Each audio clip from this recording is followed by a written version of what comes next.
In this problem, we're told that the test statistic of z equals 1.05 is obtained when testing the claim that p is greater than 0.8. So we're going to start by identifying the hypothesis test as being two-tailed, left-tailed, or right-tailed. So I'm going to write my null and alternative hypotheses. My null hypothesis is that p is equal to 0.8, and the alternative is that p is greater than 0.8. And that alternative hypothesis came from the claim. So remember that the null hypothesis always has to have an equals in it. And since the alternative hypothesis is a greater than statement, this is a right-tail test. So now I need to find the p-value.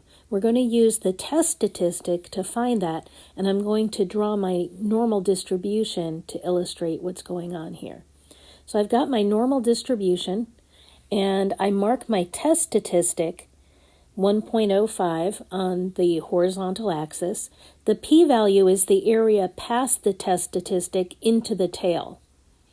So we want to calculate that p-value. We can do that using the normal CDF function on the calculator.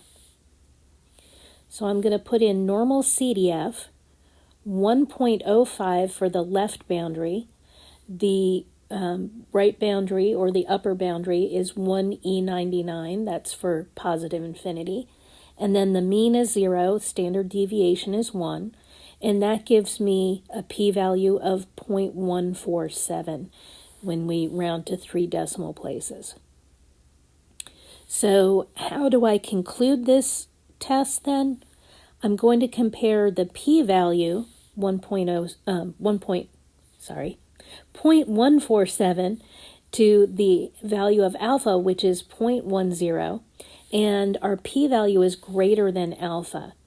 And what this tells me is that I should fail to reject the null hypothesis. So alpha is actually going to be, let me see if I can sketch it in here. Alpha is going to be 0.10. It's a smaller value than p. So that means that our our test statistic did not fall into the rejection region. So we're failing to reject the null hypothesis. And then we also want to make a statement about the claim. So our claim is that p is greater than 0.8, but we're not rejecting the null hypothesis. So that means that we don't have sufficient evidence to support that claim. So that's what I'm going to write. There's not sufficient evidence to support the claim that p is greater than 0.8. And that's how you do that problem.